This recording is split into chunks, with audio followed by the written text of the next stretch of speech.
In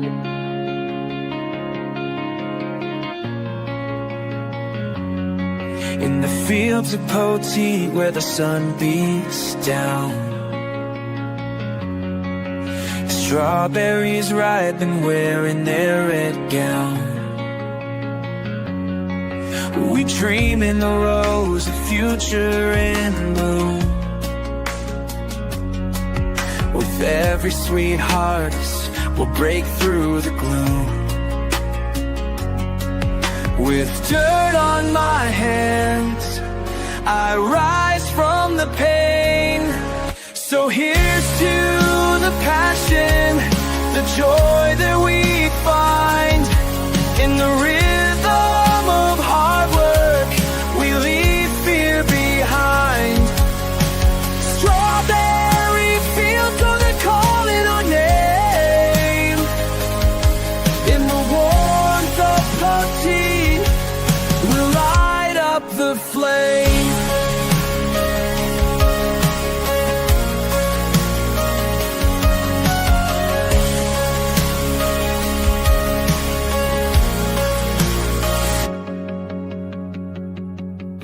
Each morning is hope as the dewdrops gleam.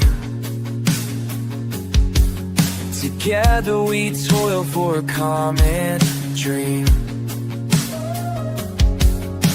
Days may be tough, but we won't retreat.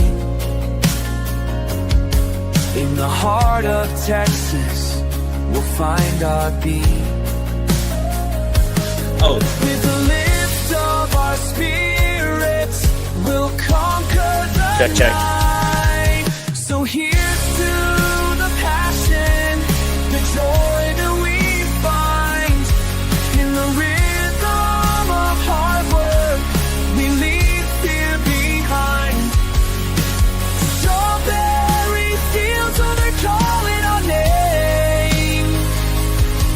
In the warmth of Poteet, we light up the flame.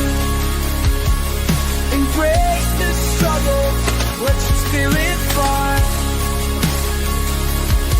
In the fields of reach for the sky.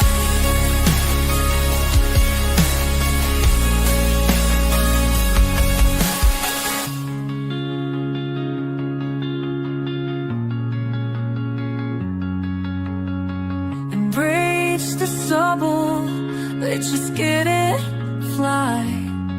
In the fields of Poteet, we'll reach for the sky.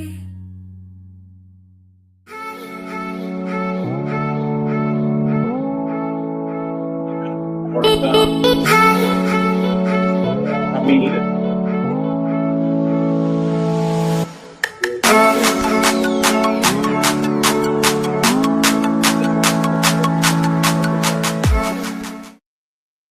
Hey everybody, welcome to another episode of SoTex Time. You got me, Pat West. Got that guy. Me, Donovan. What's up? And then let me give you a little update to here. All right. We weren't on camera. Yeah, they are. Yeah, they are. Introduce yourselves, guys. Ladies first. I'm Chris Lopez. No, I'm just kidding. Oh. Joanna Garcia. Chris Lopez. Happy to be here. Yeah, all right. Like I said, we got Joanna Garcia, we got Chris Lopez, we got Donovan, we got the whole crew here. What's up, man? Yeah, your picture. There we are. Yeah. That's kind of tricky, huh? Man, I'm freaking out. It's like part Tron, part LSD, all kinds of stuff, man. Well, Yeah, little Led Zeppelin. Let me show y'all. Let's see. All right. Oh, wow. I like it. Like it. We missed you last week. Guys, before we start the show, we're gonna finish a piece of cracker off, but one of our illustrious members of the Strawberry Festival Association is actually passed during this time. We wanted to make mention of that again. I wasn't here last week, but I wanted to extend my condolences out to the Ritchie family. We lost Miss Ritchie. She was a wonderful part of the Strawberry Festival. She was actually one of the Capital members when I was nominated king in 1986. And she was one of the very first people that congratulated me. So In doing so, wanted to extend our condolences and to let everybody know that she's going to be greatly missed. So, guys, back to you. All right. Yeah, that's tough. I pulled up the wrong screen now. Sorry about that, guys. But with that being said, I pulled up the wheel. Oh, With that being said, we have a sponsor tonight.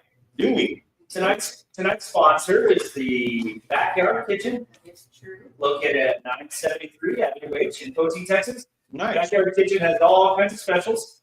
And for those of you that liked, shared, and tagged on the Backyard Kitchen video that they requested, we already have their names on the wheel, and I'll pull that wheel up. You'll be able to see it right there. That's the wheel. Nice. Names on that wheel. About 7:30, we're gonna spin for what is it, Joanna? Ooh, I get to be there on tonight. You can be. Okay, it is a $50 Whoa! gift Dude.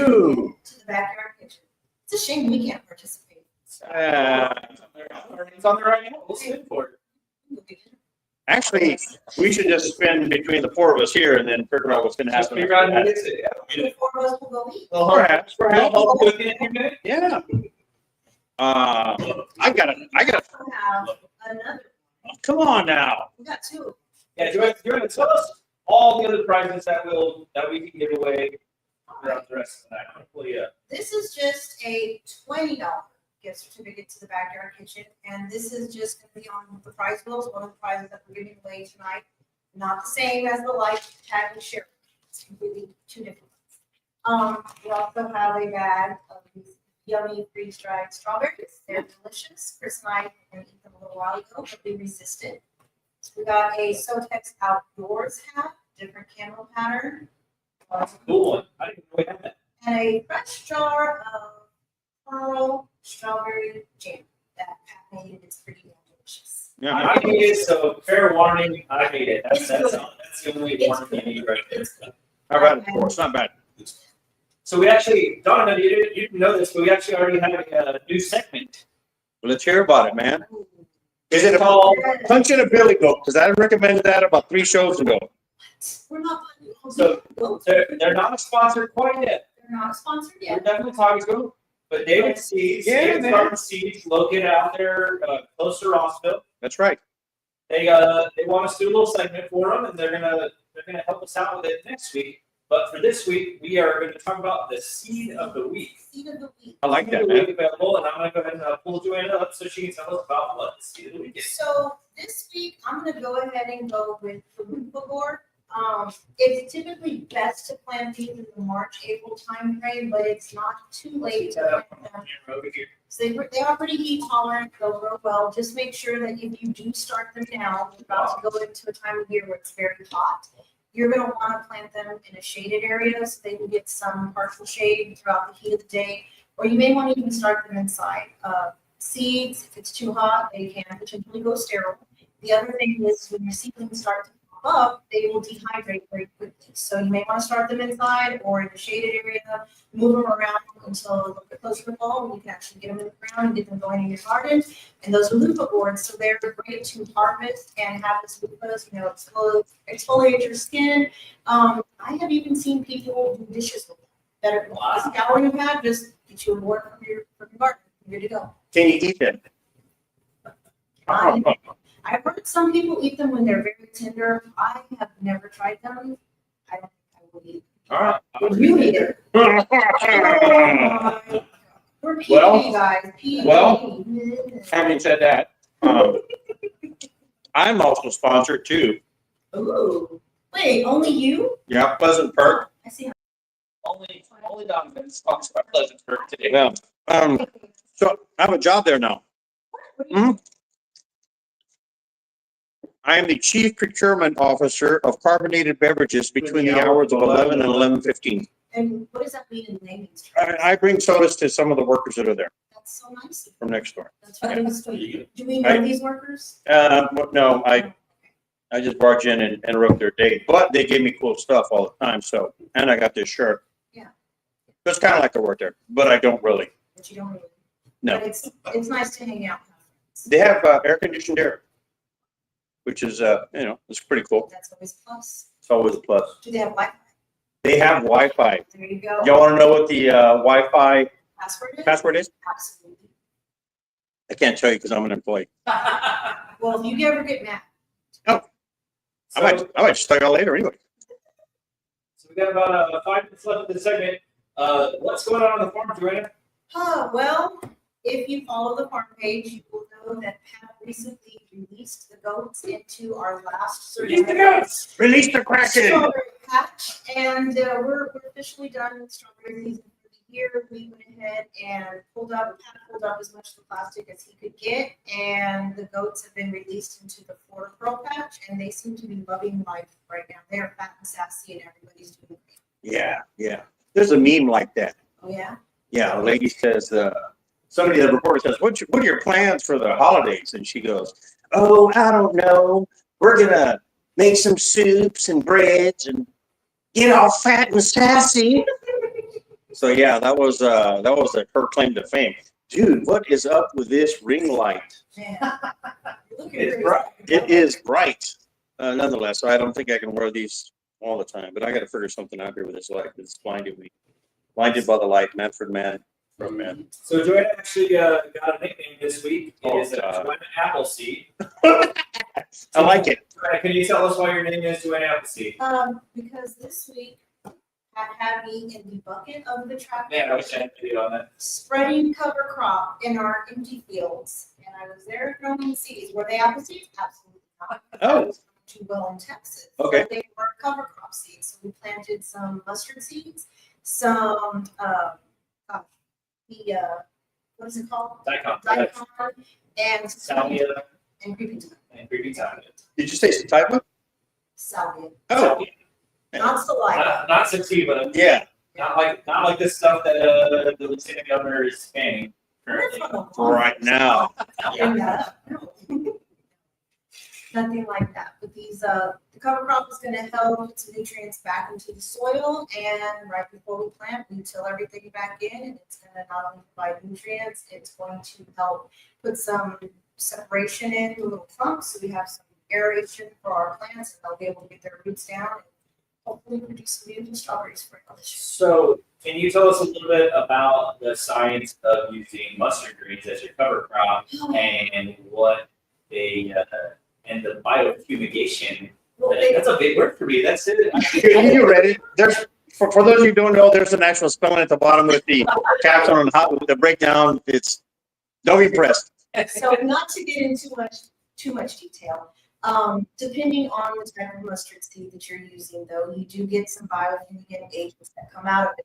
And one of them is actually almost like releasing mustard gas. So when the plant itself begins to break down, it actually will kill weeds, it can sterilize seeds, and it will also kill bugs. So we're hoping that that'll help us with some of the weed issues that we've had. Another option would be to solarize, but you've seen, if you've been to the farm, you've seen how big the field is, and I have no idea where we would get that much plastic. So I really want y'all to be vigilant when it comes to crosswinds. I wouldn't be so upset if y'all got hit with mustard gas, but the girl, the kids, I just want them to, See, yeah. Tell my I'm friends. saying, man, we are friends, but I don't grow mustard No. for that reason. I'm a ketchup man. If you got some ketchup seeds, David, let us know. I will buy them from you. David, we did get 25 pounds of seeds from David's Garden. Oh, Seeds. nice. They're in our field right now. So Fantastic. we did it right before it rained, and yeah, we do have daikon that's growing wildly in our Yeah, all field. around the house. But this was intentional, so it will not take over. We have a plan of action before the festival. Wow. Before we start planting, we'll have everything we need taken care of. Fun fact about David Seeds and its location. He, and I don't know if anybody else does, currently right now, he's the only guy that I know of that has koi fish in his house. They're huge. And Yeah. we'll talk about that later. Yeah, so koi fish. So we got about 5 minutes till we need to take a little bit of a break. I want to read some comments real quick while we're here. Minda Hyde says, hi guys. And, Hey, Minda. Estelle, loyal fan, and Estelle, both of them. Estelle says, I didn't see my name on the wheel. Well, check this out, Estelle. I checked your name. There you go. Ask and you shall receive. You're on the wheel. Estelle, $1 million. so I hope that you shared, and tagged on the Backyard Kitchen's post. Because if you didn't, you're cheating. And if you win, and I find out you didn't do it, you get taken off. Well, for what it's worth, all the prizes that she's won, they're still at my house. Yeah. The shirts, the caps, The tomatoes? the tomatoes, Eaten or not eaten? not even, Well, I think we already know who's going to get it if she wins it. Donovan. I think we should go to the special guest. Yeah. And Chris gets a special guest. Yeah. Roger Hickman says, good to see you all are having a great time. We had a great time, Jeff? we sure are, man. Fantastic. Are you having a great time? Oh, of course. Like we said before, we got some awesome prizes. We're looking forward to giving you guys those prizes. Midnight High says we got some sweet stuff from Pleasant Grove today. Yummy. Esme says, hi guys. Hello. 2 more weeks as. And Chris Wheels says, oops. Oops. I guess it is. Wow. Yeah, that's good. So guys, if you did the like, share, tag thing with the Backyard Kitchen, check back in with us in 14 minutes at 7:30. We're going to draw for that. And then at the end of the show, stay with us to the end of the show. We're going to draw for all the stuff that we had pulled up. But not the seats. But not the seats. We're holding on the seats this time. Next time around, Dave said he's going to hook us up with a pack of seats at every show that we can give away. So we're looking forward to doing that. Speaking of the Strawberry Festival, this guy right here, I can point to him. I'm actually on camera. Wow. This guy right here is the president of the Strawberry Festival. That's Chris Lopez. He is also with Bear County as the fire marshal That's right. and the director Mercy Mac. of the He wants to do these long. That's okay. Oh, like the one you gave me? Like the one you gave me today? What is yours today? I can't make it out. Go ahead and read it for me. Westchester County's top-rated cheese net advocate. I love it. That's long. I want that to be on my next name tag. It would go like this. Need the backside. His SoTex time outfit. Yep. Beautiful. Beautiful. But with that being said, guys, we're going to go to a quick commercial break from our sponsor, which is the Backyard Kitchen. Thank you, Backyard Kitchen. Go see them at 973 Avenue H in Poteet. Once I find this commercial, we're going to go to a commercial. Yeah. Nice buns, Brad. Nice buns. Commercial break. Hey guys, Pat here with SoTex to talk to you about the Backyard Kitchen. Located at 973 Avenue H in Poteet, Texas. The Backyard Kitchen has all kinds of deals. This week they have the #1 special. It's the Backyard Bundle. It's a family deal. It's 4 burgers, 4 chips, 4 sodas for just $19.99. They've also got the Sweet Heat Clucker. It's a sweet and spicy chicken sandwich. It's got some summer vibes. That combo is only $8.99 this week. And for their 3rd special, they've got the Backyard Citrus Bowl. It's lemon tang with a backyard bang. Only $7.99 this week. So go see them at the Backyard Kitchen or have them deliver if your order is over $20. Serving up joy, love wrapped in taste. Cheers to the years and more to come. In this little haven, we all feel that.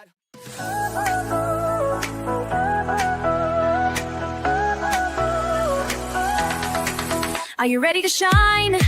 Make your mark this time. SoTex time is here. In the spotlight you'll climb.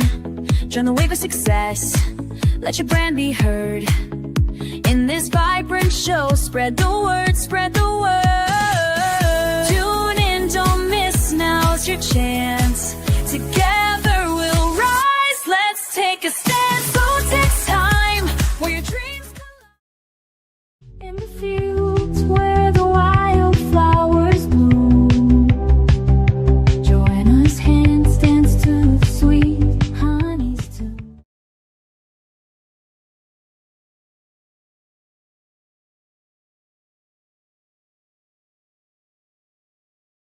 And the business. But we got Donovan here. Donovan. So one of the big perks of doing anything up at the Strawberry Festival grounds is they always have some deliciousness. Yeah. Hanging around. Chris is drinking coffee. For what it's worth. We're gonna go ahead and pull everybody up. But guys, we want to welcome Chris Lopez. All right, Chris. Thank you. Yeah, man. He is with Bear County. Chris, can you go ahead and introduce yourself about the things that you do with Bear County? Sure. I am the county fire marshal for Bear County. I've been the county fire marshal since February of 2015. So this year, my 10th year as fire marshal.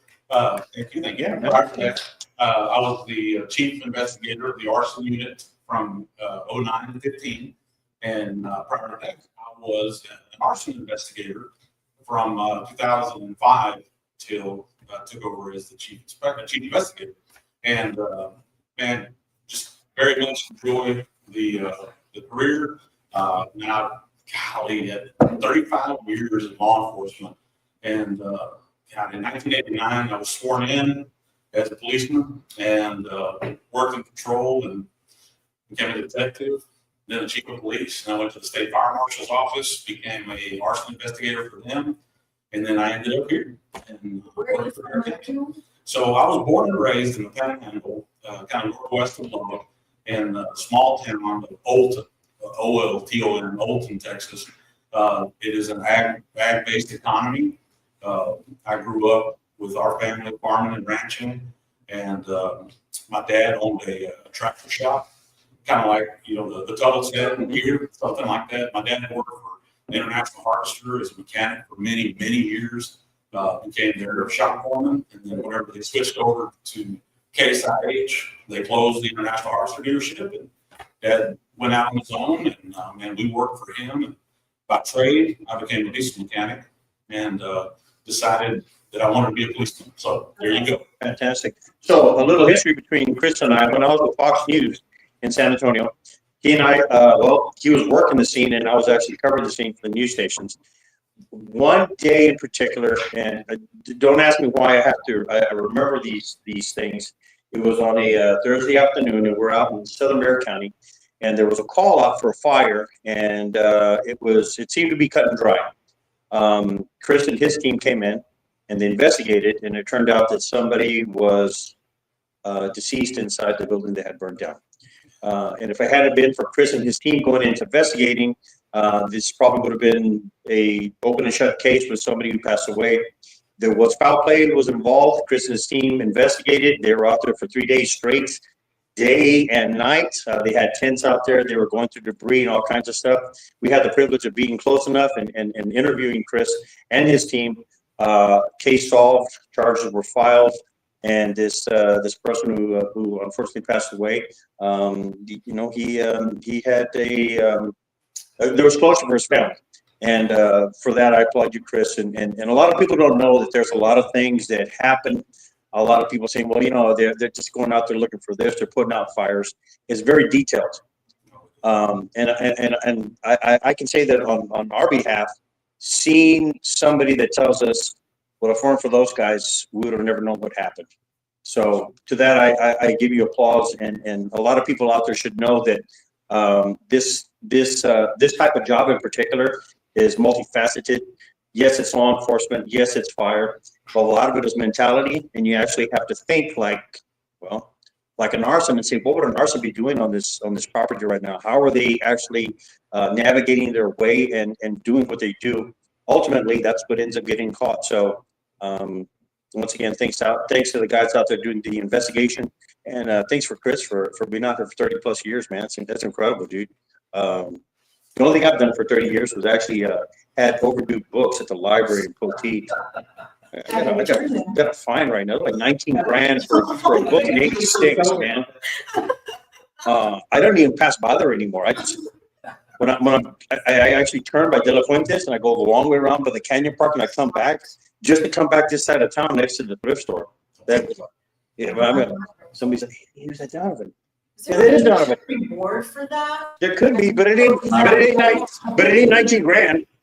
No. But Chris, thank you, man. We joke a lot around the show, but thank you for what you do, bro. Thanks. It means a lot.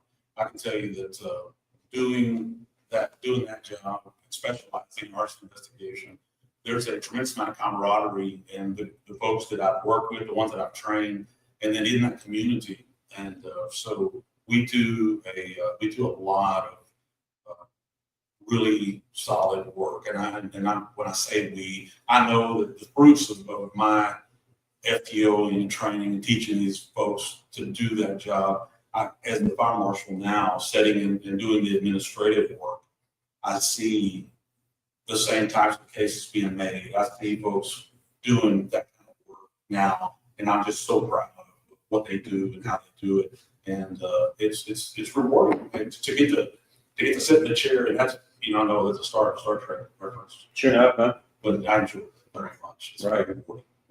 Are there any locals here in the county that actually work up there in Bear County with you guys? Oh, absolutely, yeah. So Gerard Herrera, who's from here, Yeah, fantastic guy. yeah. So I have Gerard- enjoyed watching him grow. And I know that he was a grown man when I met him. And every time I see him, or we're friends on Facebook, and I see pictures of him and his little boy, I feel that same like, oh, the way I feel when I see my kids. I see him grow. Oh, yeah, we always see them all growing up, yeah. He's a great guy, an amazing Fantastic. dad. Yeah, he's Yeah, wonderful. and he's on this board with us. He is at that, yeah. So speaking of people that work for you, we have a comment from Derek Lozano, DJ. Oh, Hey! He says, Chris Lopez, best boss ever. Oh, that's awesome. I'm pretty sure Jason Smith will have something to say about that. I tell you, DJ's So speaking of DJ, he, aside from being a DJ at HEB and everybody knows who he is with the Showtime crew, he also drives the kids from the court around, and he helps a lot with the kids that are on Yeah, court. most He helps a lot in the office and some other things as needed around here. I don't know everything he does, but tying back to the Strawberry Festival, which, by the way, we're here on the grounds today. And part of it is to interview Chris, but the other part of it is to remind everybody that the mission is we are here for the kids. Fantastic. That's the purpose of the Strawberry Festival. There's so many nonprofits, and the majority of these nonprofits, what they do is they raise money to give away scholarships or to support kids' activities like local youth sports and things of that nature. Most definitely. But that being said, what inspired you to get involved with the Poteet Strawberry Festival? And what has your journey been like to get where you are now as president? So, you know, I began when I moved here in the end of 2004. I was waiting for the job to open in Bear County, and I went to work for Frank Leal, who was the police chief. So I don't know if y'all know this or not, but I worked part-time as a police officer for the city of Poteet for my first 8 months that I lived here while I was waiting for the job in Bear County to open up. A friend of mine became the Bear County Fire Marshal at the time. We had worked together at the state, and he wanted me to come down and work for him. So I worked here, and that was my first year here, my first exposure to the Strawberry Festival. But it was on the city side. I was a patrolman out there, seeing this just massive group of people move in and just take our town over. Yeah, it's crazy, right? It was. It's impressive. It was, absolutely. And then being on the fire department also, I've been on our fire department for 20 years. And we used to do the fajita tacos, we do sausage wraps, in preparation for that, you get to come into the grounds, get our stuff ready, get our stuff set up. And, we're working the entire weekend. We're making coals, burning mesquite, and, getting the pits ready. During the weekend, we're, making tacos literally and selling those as our fire department fundraiser. And I'll tell you, I got to know the folks involved with the festival during that time. And man, I thought this is so cool. I enjoyed just seeing this small town go from, hey, we've got our normal, 4,500, 4,500, yeah, man. These people, and then boom, you got over a weekend, you got 130,000 people come here, and it's just like, this is awesome. Where I grew up in Oldham, we had a Santo celebration, and if you got 400 people to come to Santo celebration on a Friday night, that was a lot. Sure. But we never had anything like the folks here built, the history that went into this, and then what guys like, Jim and many of the others that are here in town, Mr. Franklin, these guys, they Jim has put a lot of time and a lot of personal investment into the Strawberry Festival Association. I mean, they used to do it downtown. It used to be a very, very small event. I mean, you see pictures, you see like the parade and the little location where they used to do it. I mean, could you imagine something like that today. Right, in the exact same place. Yeah, there's no way. Yeah, it would stretch from Highway 16 to, past the Boogie Place, back to the school, and then all the way out to Loop 282. That's how much property that I would acquire. It's 100 plus acres right there. Absolutely. So. I'm just gonna give you a time check. It's 7:30. We need to draw in, but we have Yeah, other questions. We have other questions for We you. have other questions for you that we want to talk to you more about your very kind of stuff. But we told everybody we're going to sit the wheel at 7:30 for the $50 gift card. So I'm going to pull up this wheel. Esme said, "Am I in the raffle?" Yes. Did you like sharing? Esme, if I did not see your name on the shares on the backyard kitchen thing, I'm sorry, you're not in the raffle. You don't see your name on there, you're not in the raffle. But let's go ahead and But we spin. do have another one. But we do have another $20 gift card that we'll give away if you guys stay with us for the whole thing. Guys, And everybody's commenting. Everybody's commenting. I'm gonna go back and grab everybody's name and throw it on the wheel. If you're there, you get it. But that being said, let's spin the wheel for that backyard kitchen $50 gift certificate. We were hoping to have Brad on, but apparently he got busy. We're gonna spin it right now. I saw my name on there 3 times. Don, Donnie, Donovan, Garcia. What? Jessica Lopez. Congratulations. Hey, all right. No relation. No relation, but we will be picking that up and eating that backyard later on today. Right? No? Okay, all right. Just So, me. like I said, Chris, we do have a specific set of questions for your Bear County experience. We asked you what brought you into the Strawberry Festival. What motivated you to get into the Strawberry Festival? What motivated you to get into law enforcement, into serving your community, and specifically Bear County? So even farther back than my law enforcement career, at the age of 16, I began as a volunteer firefighter for Olton Volunteer Fire Department when I was a kid. Began as a junior, just like Gerard did here. You know, he was one of our kids, and I did that until I was old enough to get to go to the police academy, and then I maintained the volunteer fire department and my training and all the certifications, everything that it took to continue and to get professional certifications as a fire investigator, firefighter, you name it. I mean, we just continued to grow. I took it upon myself just to train and specialize in a few areas: technical rescue, high angle ropes. Really, there was just a lot of that I found very, very enticing as far as the knowledge. And I was like a sponge as a kid, and I just soaked it all in, and I really enjoyed it. Well, I began to develop my career path for being a fire marshal. I knew that having both my law enforcement and my fire experience, combining those, that was just going to be a perfect marriage of experience. Because in order for me to go into a fire and to look at it, to know and understand how a fire behaves, to have been a firefighter inside of those buildings or fighting a car fire or whatever it was, to understand that what I see, the patterns that I might see, or, it could be just about anything, pieces of evidence, non-communicating fires in different points of a building. I was able to know that, you know what, guys, this is suspicious because there's no reason for there to be 2 fires in 2 different spots within this residence, or whatever that looked like. And then you got your obvious stuff that you walk in, smell gasoline, and you're like, oh, that's it. But those things weren't easy, and it's just like you said earlier, when we were talking about the fires, fatality fires, ones that can burn completely to the ground. And I used to give some of the homicide investigators that I work with a hard time, because I would always tell them, guys, you come in, you have a body that you can see, you have blood spatter, you've got all this, you got a gun, a knife, whatever it is, you got all this evidence that you can see, you can make a case, man. You can make I said, you take that scene and you burn it all the way to the ground. That's what I do. Sure. And, I would tell them, like, you want to impress me? Yeah, I think Figure this out. Exactly. But yeah, that's how I really just working fires alongside state fire marshal's office investigators. In one particular, I worked as a firefighter. I went in. I took a lady that had been beaten and burned, And I pulled her out of that structure, and she passed. And they called the state fire marshal's office in. I went in and assisted him with that investigation in the Texas Ranger. And I knew at that point, I've been a police officer for like 4 years when that happened. And I knew that I wanted to be arsonist. I was like, and it's funny because I didn't want to be a ranger.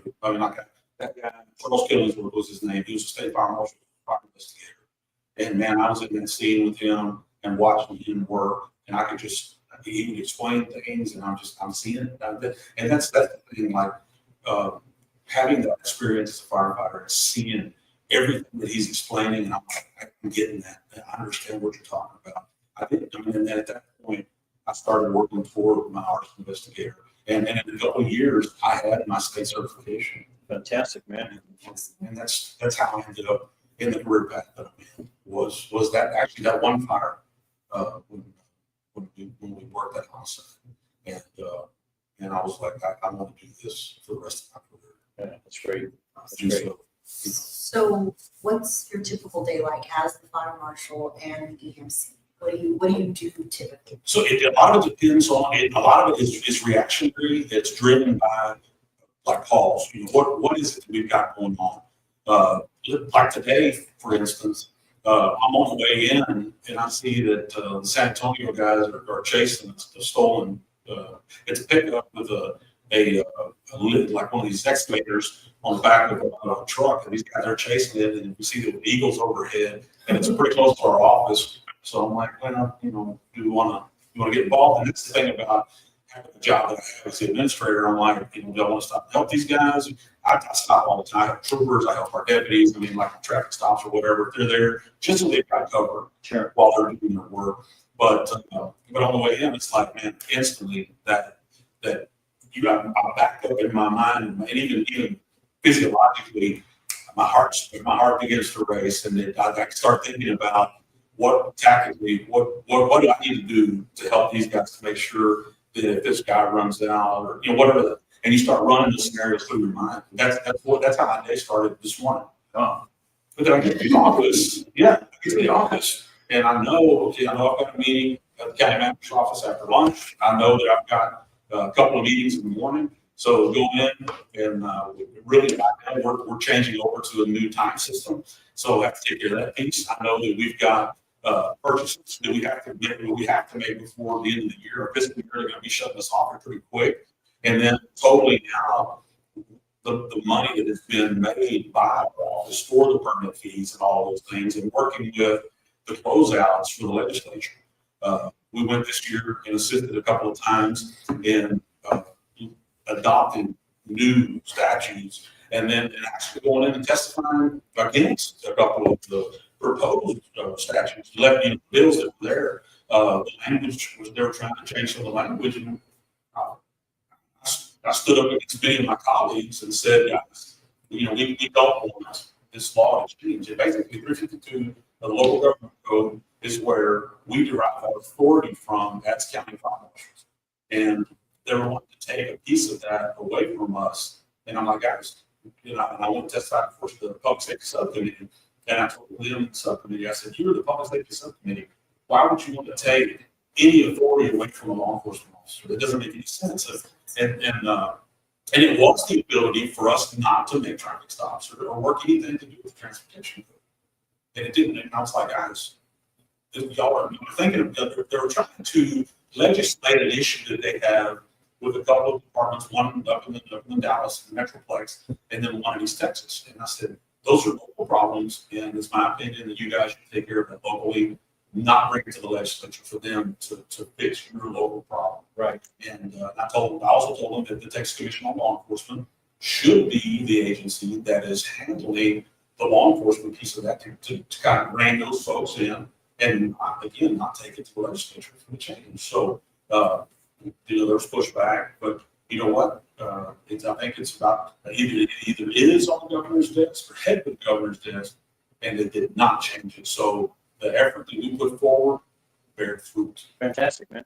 And, like I said, when you have to kind of stand up against some of your peers, and I'm talking about folks like Harris County, some of the large agencies where they're like, oh, no, it's fine.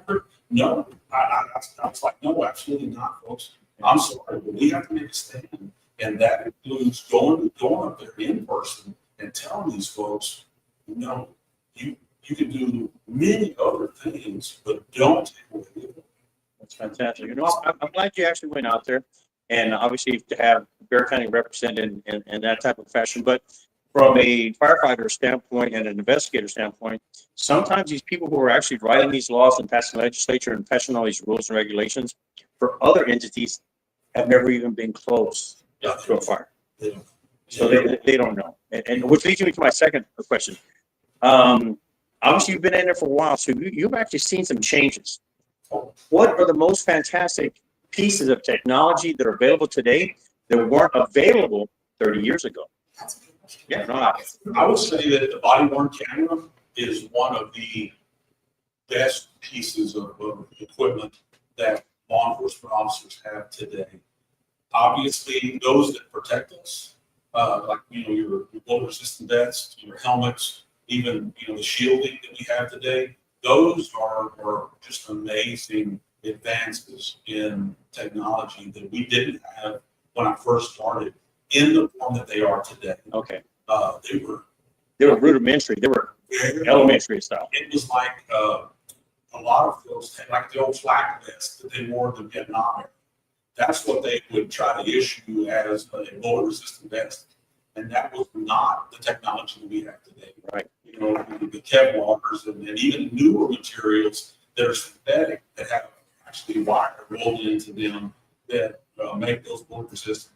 They're just, but I can tell you that technology, the AI technology, if one of my officers goes and they're wearing their body worn camera and he begins to give commands that are very similar to the commands that you would give somebody that is threatening you, then I'll get pinged on my phone and I can log into that system and I can listen to and watch what my officers do on the scene. Wow. Any gunfire, anything like that. Many of them have their weapons. They can draw their weapon. Their camera turns on, and if any other law enforcement officers are close to them with that system, whether they're sheriff's office, SAPD, constables, any other camera, it'll turn their cameras on. So you'll get every single angle of anybody that's in that immediate area. That's fantastic. That scene. That's incredible, man. And once again, body worn cameras were unheard of, at the time, and they were very pixelated. So I had actually seen, and I've actually helped law enforcement upload video from body cams, and we were like, what was that? Is that a hand? Is that a gun? And once 6 p.m. hit in daytime saving time, you actually couldn't make things out. So it made very difficult opportunities to prove or disprove a case. But now, high definition and stuff of that nature, it's fantastic. You really shouldn't you shouldn't break the law. Looking at you, Joanne. I'm just saying. Yeah. Wow.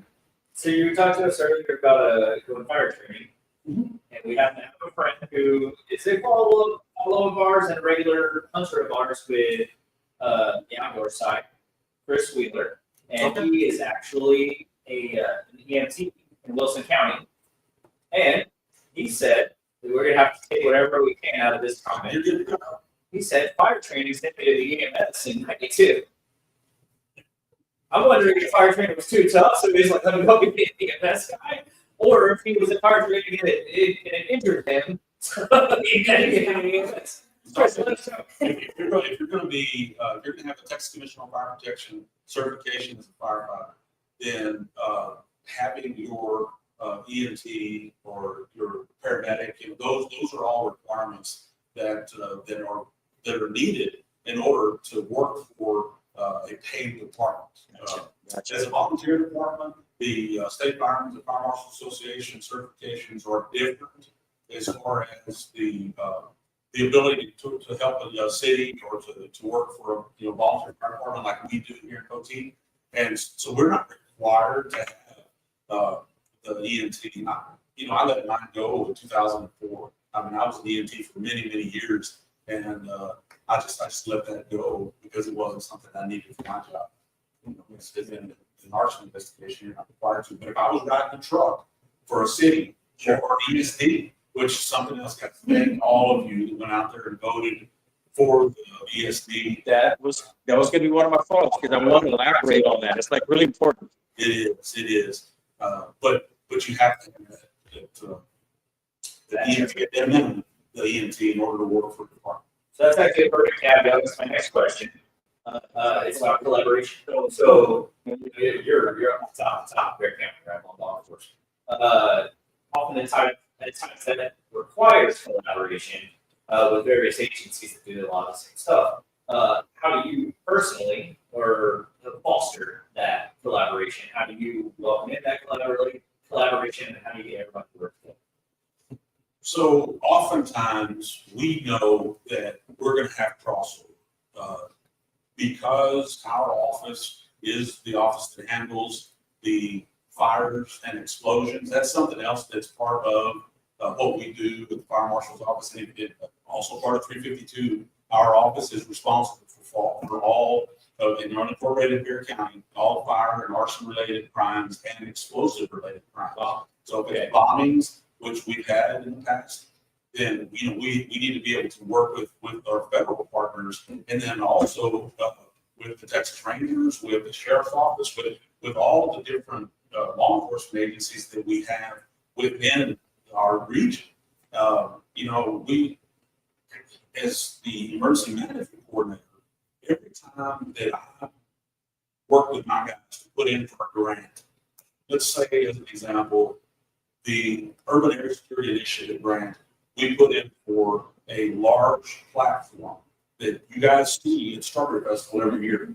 Right. So that's bought with that money that we signed, that we promised that we would utilize all equipment to support local events. And when we say local, it's throughout our ACOG region. Sure. But we've also helped our partners in Uvalde, in Southern Springs. Whenever those shootings happened, we deployed our equipment and our personnel to set up and help the Texas Rangers, to help ATF, to help the FBI. There's not any group, Texas DPS, it doesn't matter if they call for our resources, we send them. That's an offer that everybody that knows through our resources lists that we have created through the COG, the Colorado Council of Governments. Everybody knows that if you need Bear County, if you need our equipment, if you need our resources, we're going to come, we're going to help you. Many of the municipalities in our area depend on the power and arson investigation group to go out and assist them, because oftentimes you have the state fire marshal's office has maybe 20 investigators for the entire state of Texas. And when our people, let's say Hondo as an example, if Hondo calls and says, hey, we need help with a fire, we've had a fatality, they may tell them, okay, we'll have somebody there tomorrow morning. Well, they need somebody now. So we deploy them immediately. When the shooting was going on, when it was still going on in Uvalde, I got a phone call from Charlie Waller, who was the emergency management coordinator for Uvalde County. Charlie called and said, Chris, I need resources. And I said, Charlie, what do you need? And he said, I need your command platform. And I said, he started naming all generators, Zoom tents, all of that stuff. And I told him, I said, Charlie, we'll get loaded up, we'll be there in about an hour and 15. And we already have everything staged out at our office in our warehouse. So it was just a matter of getting the guys, getting in the trucks and going. Fantastic, man. Were you at Uvalde? Did you? I did do Uvalde, I did. So that's another question I have for you is, first responders, y'all see a lot. Y'all see a lot. How do you support the mental health and support for you, and there are outlets for y'all people? Yes, so we do in Bear County, we have an employee assistance program. They do have a Dear Oaks is what it's called. Dear Oaks is a a really good partner for the county. They give up to 6 sessions, counseling sessions, and anytime that we have any of our personnel who have seen maybe children who have passed in the fire, we had that happen over off of Old Pearsall Road many years ago, and I say many, maybe within the last 10, where a mom and her twin babies passed away in a fire. We offer to our employees that counseling. And then we also have a solid relationship with the San Antonio Police Department and Bear County, and they do have access to the psychiatrists and some of these other professionals, counselors who are more than willing to, if I make the call to the chief and say, hey, chief, I need some help, or if I call Sheriff Salazar and say, hey, Sheriff, I've got this going on, one of my guys is kind of having a tough time swallowing this one, and that's kind of hard, jargon back and forth with some, we understand what we're talking about. He's having a tough time handling this. Can we send him over? And like Dr. Burke, she'll take our guys in and she'll give them as many sessions as they need to be able to kind of get that off of their chest and to help really. They're not trying to make sense of it, but it's sharing the experience and then getting that feedback on how to deal with it. Sure. And I had a good friend of mine, Benny Clifton, who passed away many years ago. He was a deputy sheriff whenever I was a young patrolman. Benny told me back then, he said, Chris, you need to find somebody, don't take it home to mama, don't tell your kids, but find a peer that you can talk to about the things that you see and do on this job throughout your career. He said, because if you don't, at the end, you're going to pay somebody. Sure.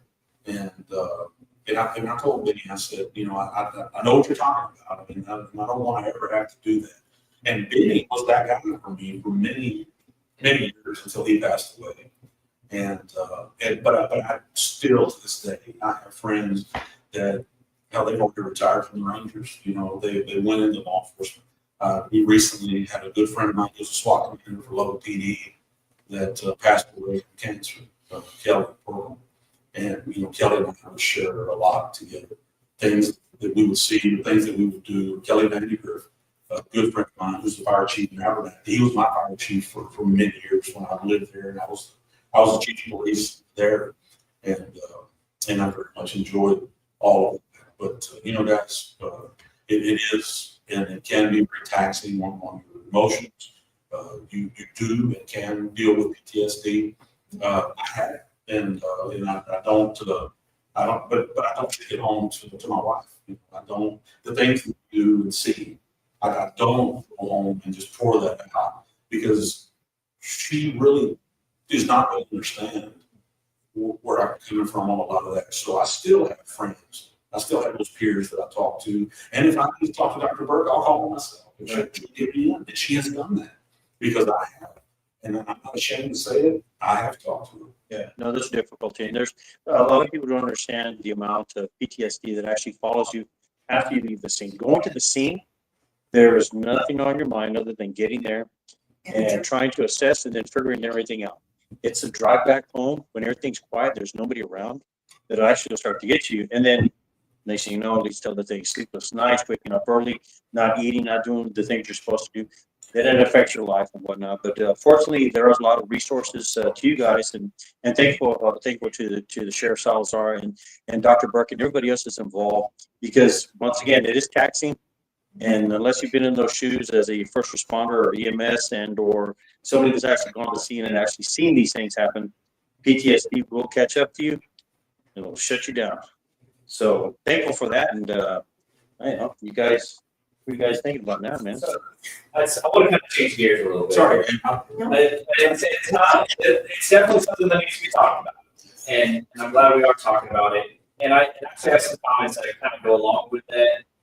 With what we're talking about, but I have a comment that I want to change here so I can put a smile on all of our faces real quick. So let me pull this up for the crowd to see.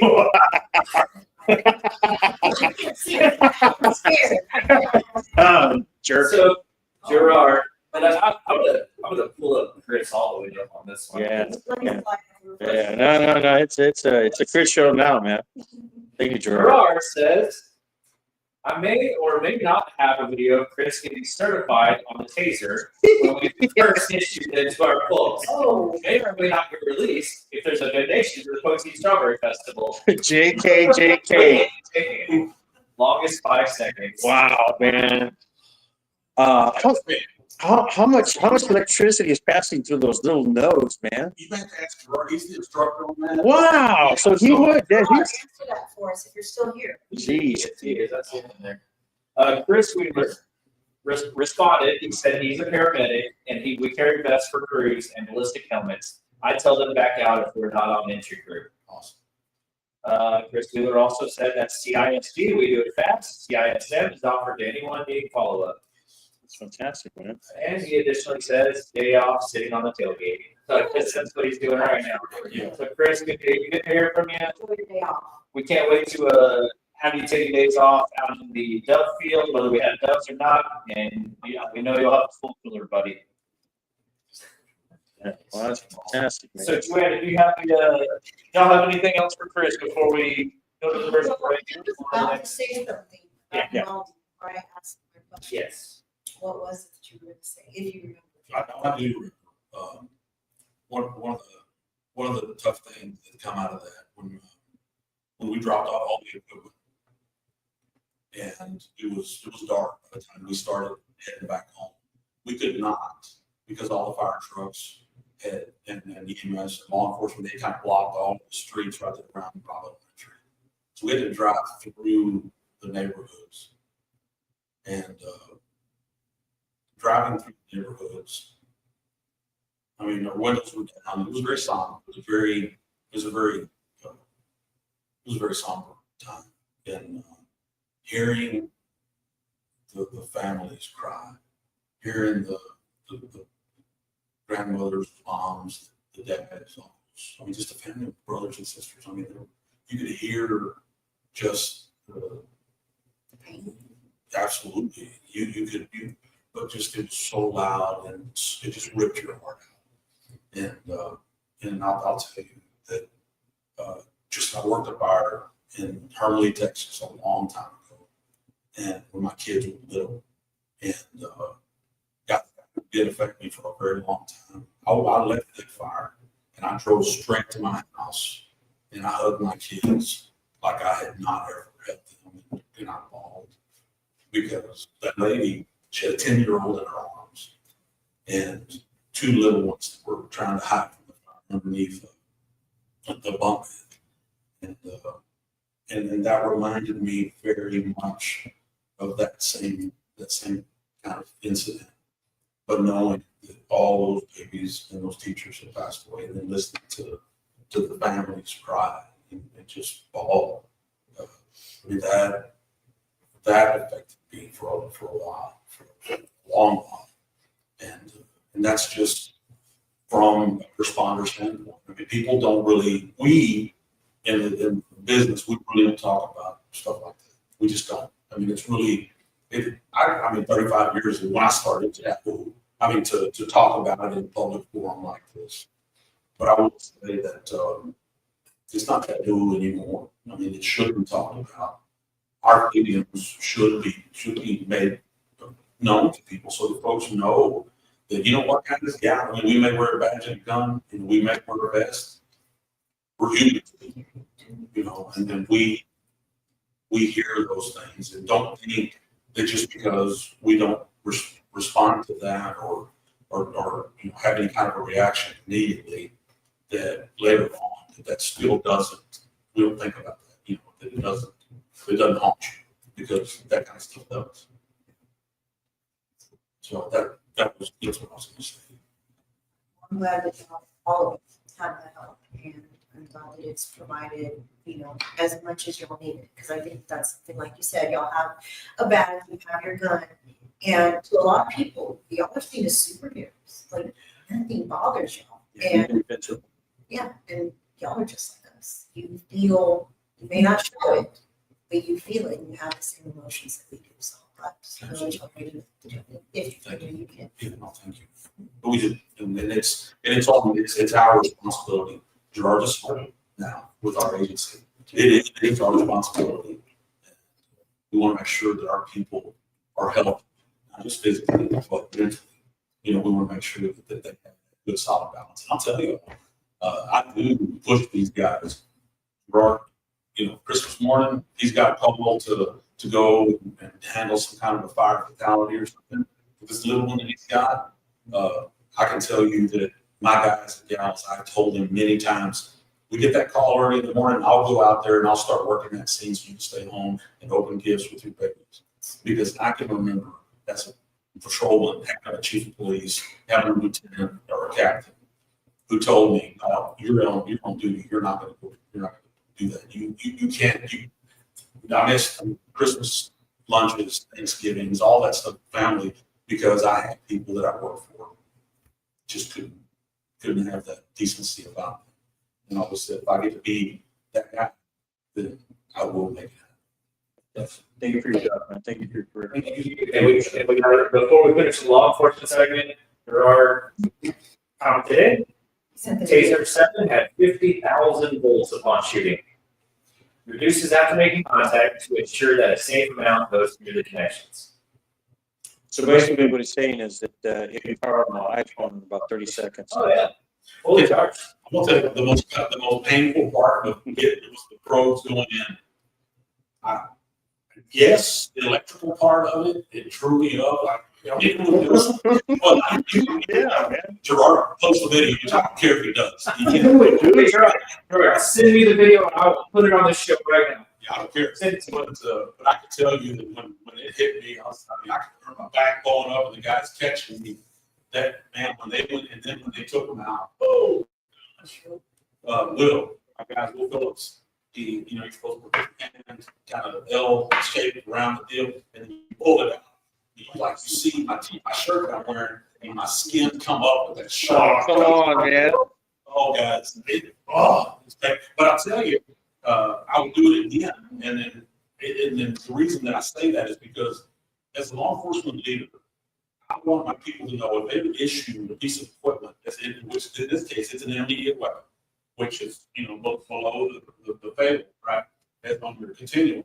I absolutely would rather have my folks know that if somehow accidentally one of your compadres over here is shooting at a bad guy, gets you, you're going to survive, right? It may hurt, and it hurts. I ain't gonna lie, it hurts, but it's survivable, right?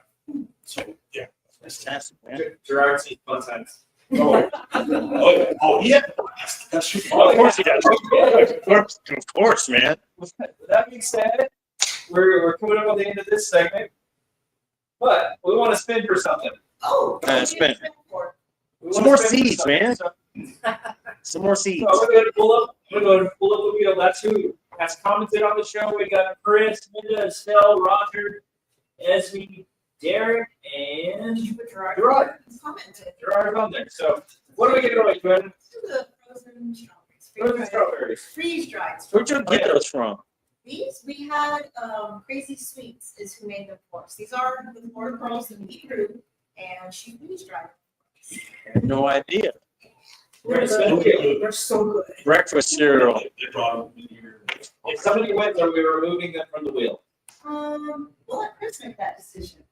If somebody wins something, because I'm going to tell you this right now. Last week, we had Minda, one of our favorite people, one of our followers. She won 2 bags. We figured we didn't take her name off the wheel. It's only fair. If you win something, we're taking it off the wheel. But here we go. Let's spin it. Let the girl roll. See, it's fair. Minda. It's Minda. What kind of world we live in? Minda, you want another bag of freeze-dried strawberries. I swear, guys, this is not. I said give away some seeds, man. She don't got seeds. She got strawberries. I swear to God, this isn't real. You got 40 pounds of seeds last week. All right. Meanwhile, I'm stuck with Stole my seeds, y'all. Yeah, Gore to the Flies. Gore to the Rings. Gore to the Rings. Before we do go to break, I want to have a little somber moment. This week we lost one of the great ones, one of the ones that looks a lot like me. Yeah. Let's say rest in peace to Mr. Robertson. From Duck Dynasty. Duck Dynasty, 76 years old, 79 years old. 79, if I'm not mistaken, and, yeah, you have an interesting story that we'll talk about later, but you were mistaken for him. You said some, I wasn't mistaken for him, but I was mistaken for okay, yeah, so you're in an airport, real quick, you're in an airport and some Dutch people said you were him? No, come on, I don't remember the story, like four episodes ago. We will talk about it when we come back from break. Come back from break, man. But I do want to go ahead and say, rest in peace, Mr. Robertson. Thank you for all the entertainment. Thank you for the duck calls. Thank you for introducing more people to the outdoors.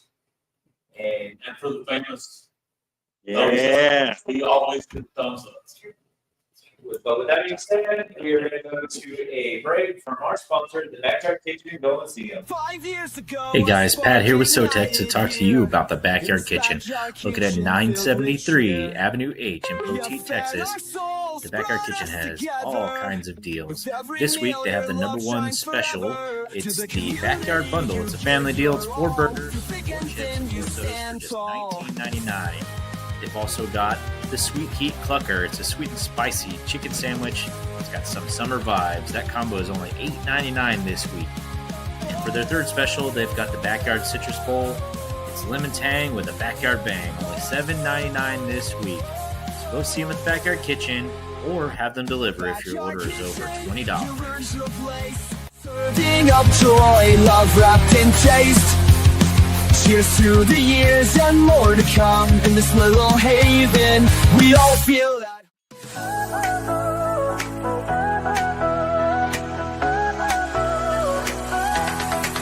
Are you ready to shine?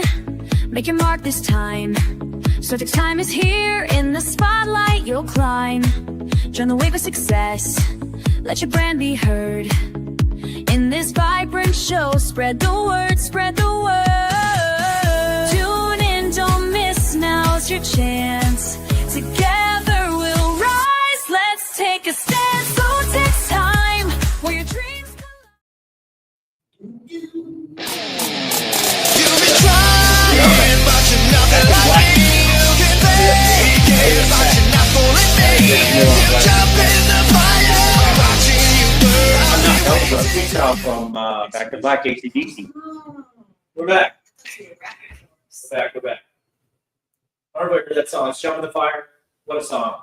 What a song. I wish these guys could hear it. No, we I can't. told them to bring headphones, but it's only me. So I have headphones. I have headphones too, but they wouldn't connect.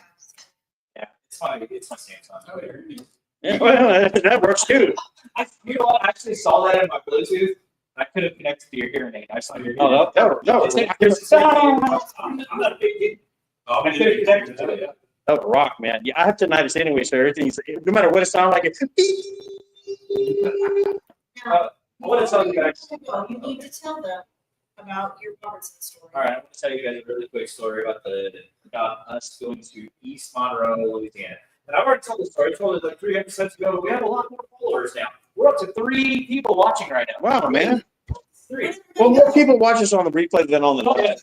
It's true. We get 25. And there's a reason why, because nobody wants to be like, oh, I know, I never watched that show, but they're like, wow, what did he say? Yeah, that guy's nuts. They want to go back and check to see exactly what we said. And see if it's slanderous or anything like that. Sure, man, libel. So Joanna and I were in East Monroe, Louisiana, because I blew up yet another boat engine on a duck boat. When I say blew up, I'm talking like 4:30 in the morning, light up the whole lake. Just Arc blew light. it. Arc light. Well, with that being said, I was headed to East Monroe to meet a guy from Georgia that was bringing me a boat. Because I needed a boat. I'm a duck guy. So he decided that he would trade me this boat that I bought for around $19,000. It is small.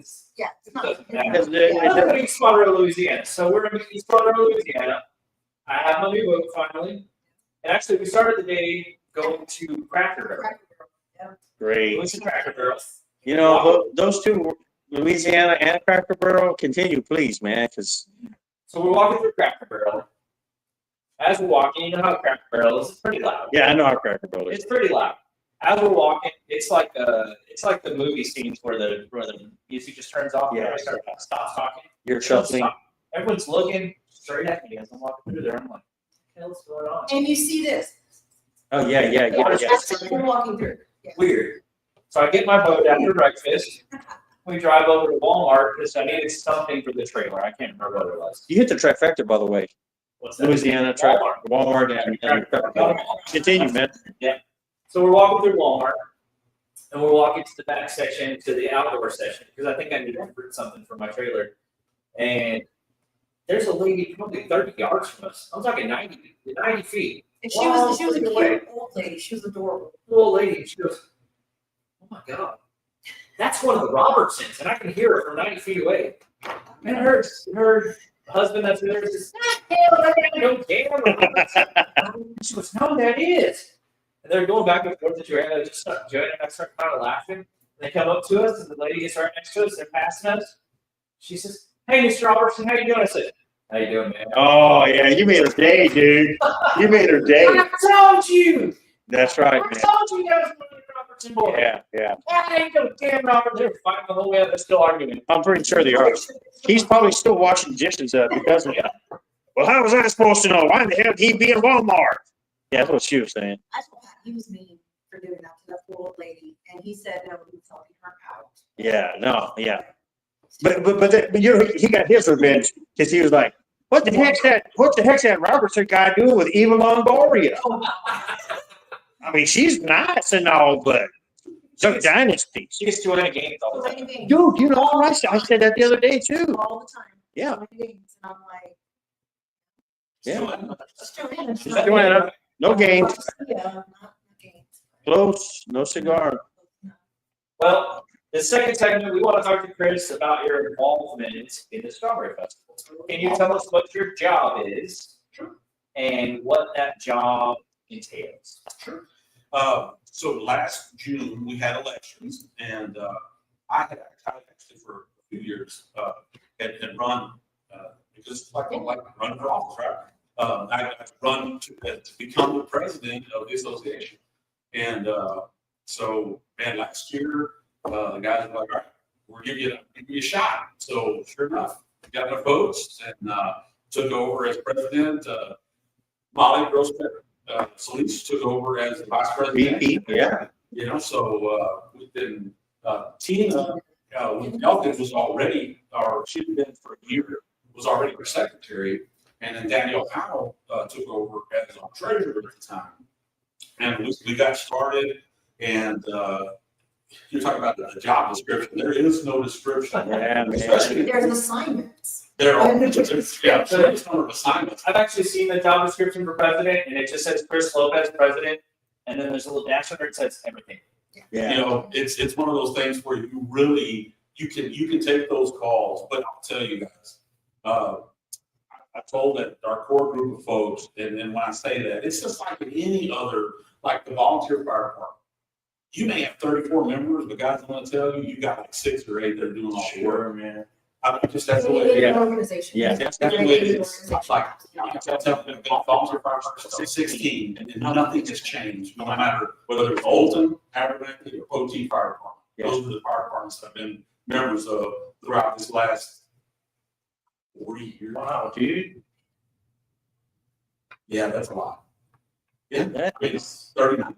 So as far as like the you're talking you came up for election, right? Mhm. Just so people will have an idea, what was the vote count? How many for, how many against? So it was for mine, I want to believe it was like 1 over, like maybe the 8 to 7 kind of thing. You know what I mean? 8 to 7, yeah. Yeah, but Molly's was higher, 11 to Sure. 4. So, but it's good. I mean, like, we really had as a group, with the exception of a few, had decided, you know what, guys, we really have to make some changes. Sure, man. You know, we had leadership for the Strawberry Festival Association for many years. I want to say like 17 or 18 years, the same folks. And you know, there were a lot of things that we got a lot of pushback on. One of the things was just, you know, charging for parking, right? That was a huge thing for some people because, you know, we were known for having free parking all these years. But if you would really if you had the opportunity to see how much money we don't have or didn't have in our coffers, then you would see why many of us were like, we really need to come up with some ways to bring in additional income. Right. So that was, that was one of the ones that was before I became president. That was back when Carlos was president, Carlos Flores. And we got it passed, so we started charging for parking. And then other things that we wanted to implement, and that was hit with a no, we're not going to do that. No, we're not going to do that. So we're like, okay, if we're going to do this, we're going to have to make those changes. Right. And so that core group of people that I talked to you about, were like, look, guys, I know that Chris Lopez can't do this by himself. And I said, this is the way we do things at the fire marshal's office and the office of emergency management. We run everything on consensus base. If we decide, okay, we want to try to do X project, then I want as many of us that have that buy-in and to be just as committed as I am to making sure that we get that project done. Right. And so everybody was like, yeah, that's great. Because before it was, this is it, this is the only way we're going to do it, and no, you can't have any input. And I mean, and oftentimes we had people that were kind of put out with not being listened to, or really like their ideas were kind of marginalized or minimized. And so, you know, I just told folks, guys, if you have an assignment, you're going to run with that. You're going to have the latitude to do that work, and we'll help you, and you're going to get that work. I mean, you want to do that. I want you to do that. And that's what we do at the office. I mean, it really is. We know that we put our faith in our people, and it's kind of like President Reagan said many, many years ago, trust but verify, right? You give them, you delegate that work for them to go do, and you let them go do it. Right. And I can tell you that works way more often than not, because when people have the buy-in themselves and they have a specific goal in mind, they're going to jump out there and they're going to stay with that, and they're going to own it.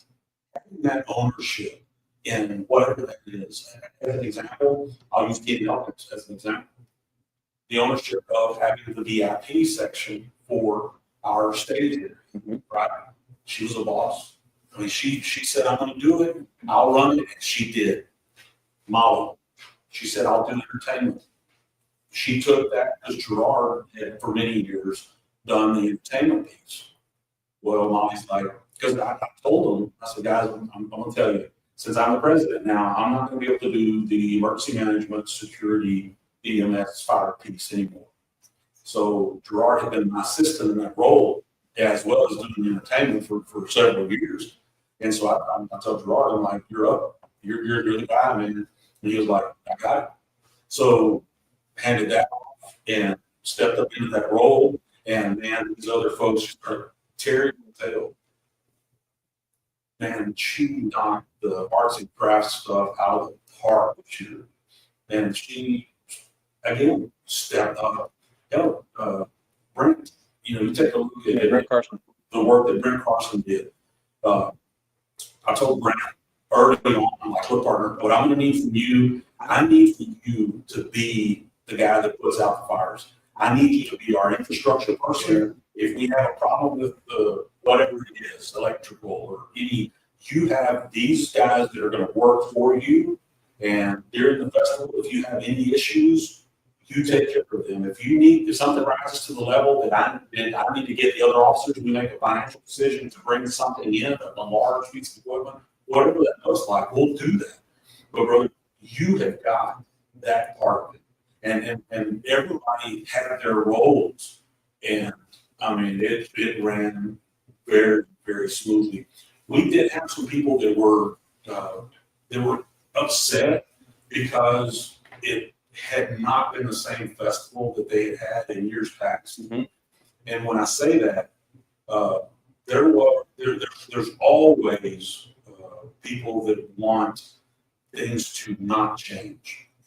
And because we made those changes, we decided why would we spend $10,000 on a particular tent and act for the entire weekend when we could take that money and better use it in another area? Sure. One of the things that Molly did, she brought to the board was changing the people that we used to hire our entertainment. The last few years, they were costing us $80,000 to $140,000. Now what was? Just the people that were going out and getting the bands and bringing them to us. Okay, so they're like the procurement officers or the agencies. The people that we hired, or Okay. that were employed by the PSFA to do that work. Okay, Molly got that done this year for $30,000. fantastic. I mean, Trim the fat by 50 grand, That's what you have. she used $100 grand. 100 grand. Yeah, and well, if you look at, we had a gentleman, well, two gentlemen were doing, I'm not gonna name his name. Sure. We had two gentlemen doing that work, and Molly hired a gentleman to do the work. Ty Snowden, I'll say his name, he's our current employee, he's got another year on the contract. Ty did the work with his crew and his people that those other two guys had been doing for years and years in the past. And when we started going through the financials and seeing how much money we had spent years past on the entertainment, I'm like, why? We could have used that money to get better at. Sure, elsewhere. Absolutely, to attract more people. You look at our count, we had 133,000 people through here over the weekend. Wow. That's a great weekend for us. And we actually utilized and leveraged the technology that we had. We spent $20,000 on these open gate technology gates that people walk through, the stanchions that you walk through. If you've got a gun on, go back to your vehicle. If you've got any large piece of metal on you, a knife, go back to your vehicle. Our sheriff's office, with just that one investment, which we had used them in years past, but we were able to use them to help know how many people came through our gate, changing the way that we do the wristbands going to the tickets. I know a lot of people didn't really care too much for that, but until we have a system that we can scan and get true count, these wristbands, man, there was a lot of stuff that we was a guess, right? I mean, because we would ask. And that's one of the things that sponsors for events like this. Sure they do. They want to know that information. What is it? How many people did you have come to this? Demographics, how many, at what age, at what time? And we could never get the true numbers. Well, moving forward now, we can. Sure. And it's an amazing thing because we leveraged all the technology that we utilize to be able to do that. And I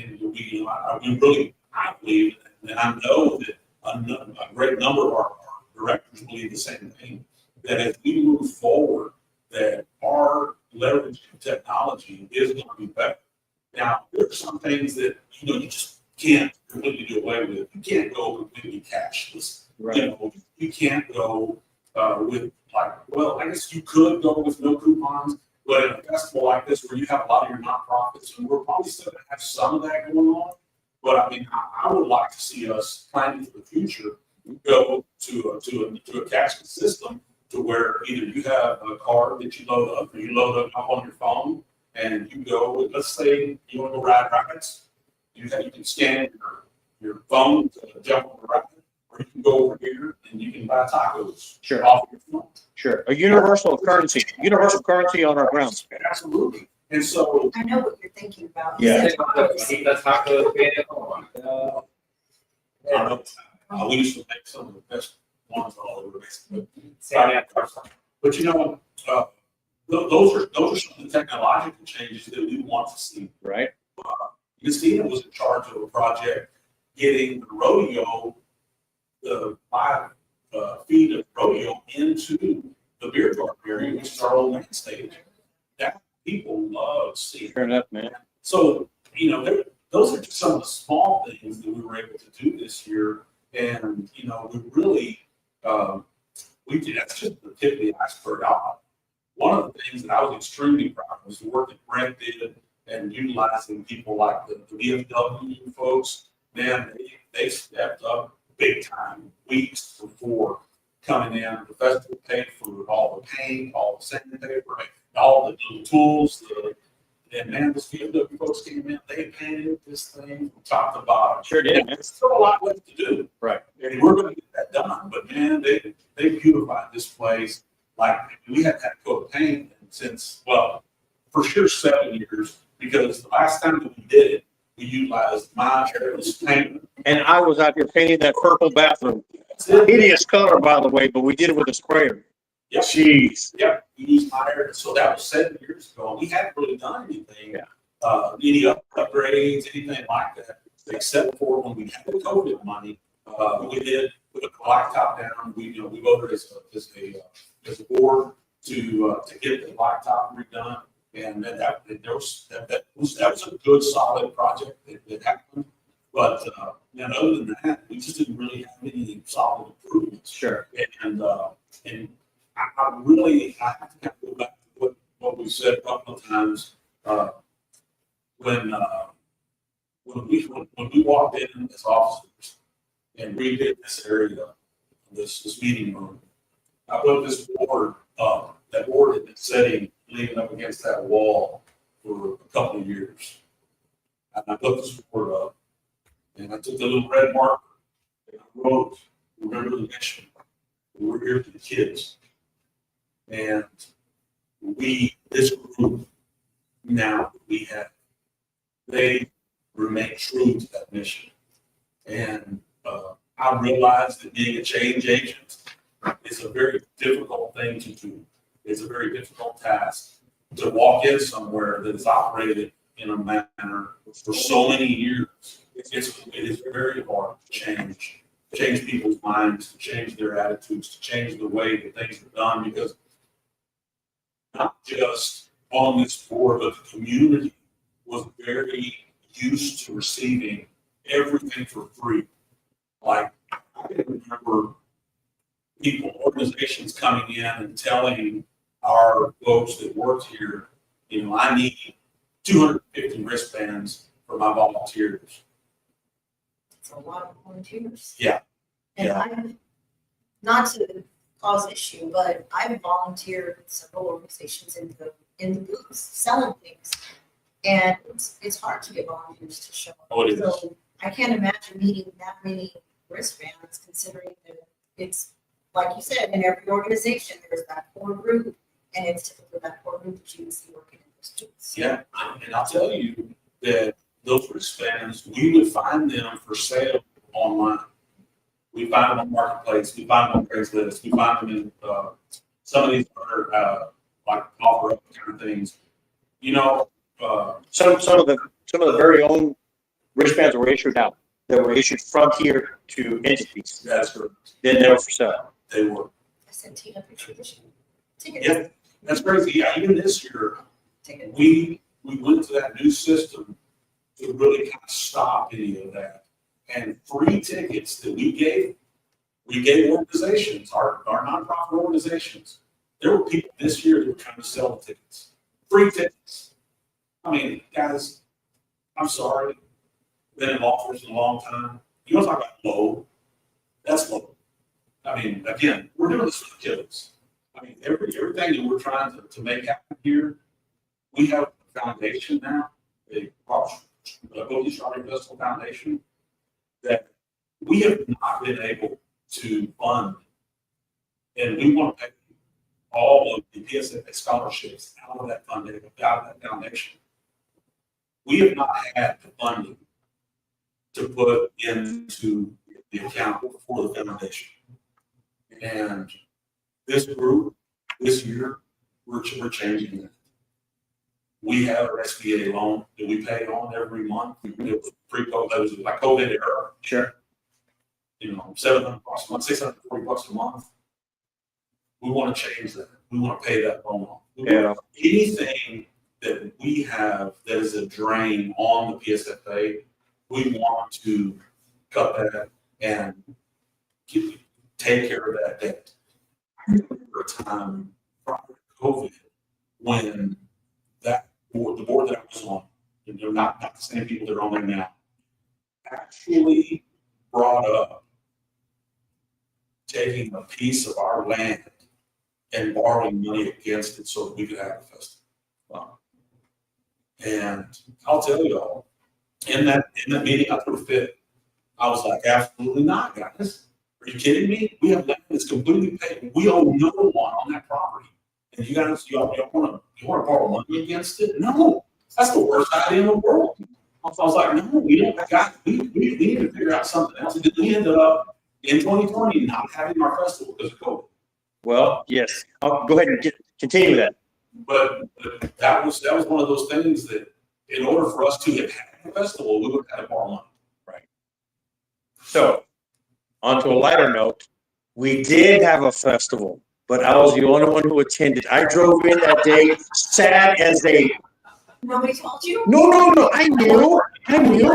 I drove in and I took video, and there's on one of our iMac computers, it's like, well, I'm the only one here at the festival. This and this is happening. So such and such and such and such. And I drove out, man. But yeah, we did have a festival. So technically, I was the only one who attended. I apologize because I did not pay to get in. The gate was open. You could post that video as somebody from the future. Oh, good. People do that. Yeah, man. So, and okay, so we're talking about the money that was actually made for parking. So these monies can actually be used for bigger name bands, better attractions, or maybe to restructure a contract between a vendor that we have, or maybe improve the rodeo, or like that spectacular idea of actually simulcasting the rodeo into our beer garden, which, by the way, is fantastic because people want to sit and drink and enjoy themselves in a nice, relaxed area and still watch some pretty good crashes and buck offs and all kinds of crazy stuff, man. So, yeah, kudos to you guys.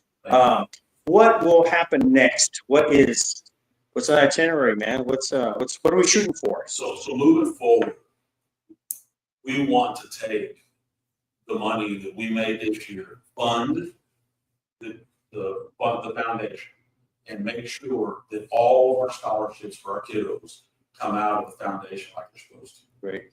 The Taste of Texas folks created their own 501c3, and they took over all of that. Miss Carol, for many, many years, man. She had her hands full, man. We love Miss Carol, man. I tell you what, that lady did so much for the festival, for the people of this town, this area, the kiddos. She really, man, she did an amazing job. And the Taste of Texas, she handled all the scholarship money, the checks, all of that stuff for those people. And they were separate from the festival, right? That's not a festival thing, the Taste of Texas. And so those folks came in, they took that over themselves. Nice. We were so happy and so proud to see that they created their own 501c3. And as far as moving forward, we had an amazing festival this year. We had a lot of people come through those gates. What we look for is to continue to get bigger. Right. We have neighbors that we have been talking to, and they benefit as much as we do. So we're talking about partnering up with them to try to get us additional entertainment. That is not just PSFA. I mean, if you look at everybody around us, they benefit just like we do as a community and all of our nonprofits. They benefit just like we do, so they want in. They want to help. And the connections that they have and the people that they know. I mean, again, it goes back to that consensus thinking, not just being a myopic view of this is what we're going to do it because we've done it this way, for the last however many years. No, we need to be looking at the festival with our eyes wide open and taking in data from everybody that's willing to give it. And I tell the very newest person that we hire in our agency, when they come in and they introduce them to me, I have it's not a speech, but I definitely tell them kind of that same pattern. I tell them, look, you're the newest person. You may feel like, man, I don't have a place here yet. I want to know what your needs are. I want to know what you think about your job, your role here. And if there's something that you know, technology-wise, if there's something that you know that makes us a better agency, I want to hear it because you're out there doing the job. We, as the administration, are here to support you. You guys are our greatest resource. And I'm going to tell you, it is my goal to tap into everybody in this board as a resource because I mean, we all know people. Sure. We all have connections. It's just a matter of tapping into that. I've had pretty in-depth conversations with people from the Royal Texas Open, from the San Antonio Stock Show Rodeo. I've had conversations with people that do other smaller things, obviously, but we still have those discussions and talk about how can we do things better. Our people attend those trainings. They have them here in San Antonio and abroad. I think they have some in Florida, some maybe in Nevada. But for me, guys, I'm going to tell you, the more that we can get our people trained, the more that we can give each one of these board members the opportunity to go and to learn a particular piece, they could specialize. Right. I mean, they absolutely could do wonderful things for this festival. And it is on us. It is on us to take this thing forward and to ensure that for generations to come, that these kiddos have a place that they can and will continue to get their scholarship money, to become growers, to continue the heritage that was created by the folks that began this thing. It's on us to carry it for the next few years. And to me, that's it. We've got to do that. Well, It's on. We're doing it. it's on, man. It's on like Donkey Kong. About to go to commercial break, and then we're going to continue talking to Chris and about the future of the Poteet Strawberry Festival. So join us. Hey guys, Pat here with SoTex to talk to you about the Backyard Kitchen. Located at 973 Avenue H in Poteet, Texas. The Backyard Kitchen has all kinds of deals. This week they have the #1 special. It's the Backyard Bundle. It's a family deal. It's 4 burgers, 4 chips, 4 sodas for just $19.99. They've also got the Sweet Heat Clucker. It's a sweet and spicy chicken sandwich. It's got some summer vibes. That combo is only $8.99 this week. And for their 3rd special, they've got the Backyard Citrus Bowl. It's lemon tang with a backyard bang. Only $7.99 this week. So go see them at the Backyard Kitchen or have them deliver if your order is over $20. Serving up joy, love wrapped in taste. Cheers to the years and more to come. In this little haven, we all feel that.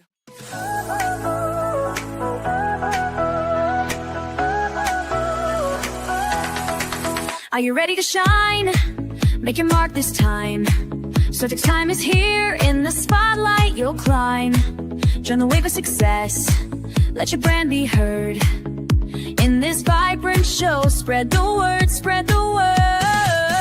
Tune in, don't miss, now's your chance. Together we'll rise, let's take a stand. SoTex time, where your dreams collide.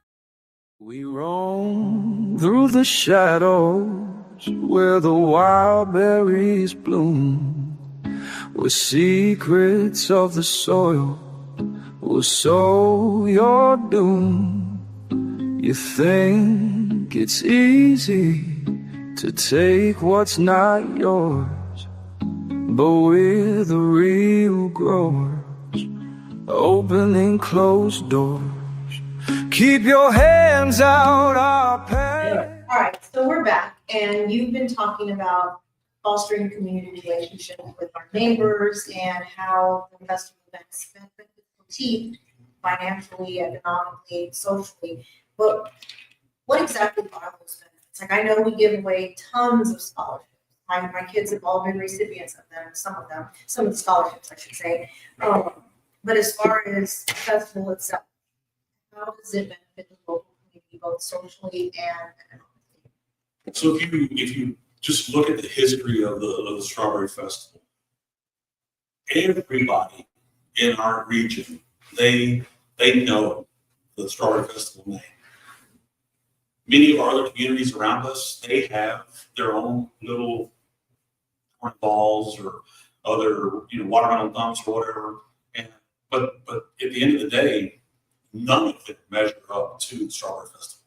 So we benefit as a community from that name, that program. I mean, if you look at it from a business standpoint, the model that was created that we were able to step into is phenomenal when it comes to branding.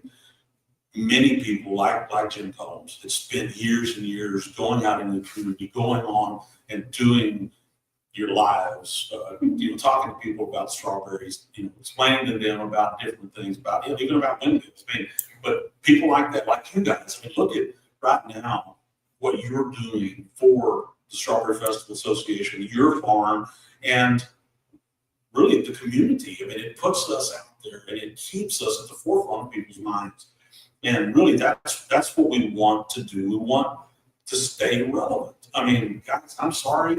The Strawberry Festival has been around for this last 78 years. Guarantee you, it's going to be here long after Chris Lopez is there. The Warrenburg, right? The Gophers premium I made. It's going to be here. It's going to be around. I'm like you, my son Brandon. He was a Strawberry Festival king back, 2012, 2013 timeframe. I give back because he benefited from this festival. I saw the fruits of those scholarships. I saw the education that he was able to get. And same thing with your kiddos. I mean, I remember that too. And I'll tell you, I know the benefit that it brings, the value that it brings. And when we together can do that for our community, when we can do that for our kiddos, I mean, and I know that at some point, just like I tell my troops all the time, guys, we're all temporary employees. I'm only going to sit in the chair for a specific amount of time. One of you are going to replace me. And that's the way I feel about it here. I know that I'm only going to sit in the chair for a very specific amount of time. And the good Lord knows what that time is. But while I'm here, I'm going to do my best to make this place the best experience that people can have whenever they come here, the best place that our kiddos can come and enjoy. And I want to make it safe. And I know that all of us have that same commitment to the Strawberry Festival Association and making it into a better place than when we stepped into the roles. And that really is our goal. It's to make sure that we definitely find it or leave it better than we found it, basically, is what I'm trying to say.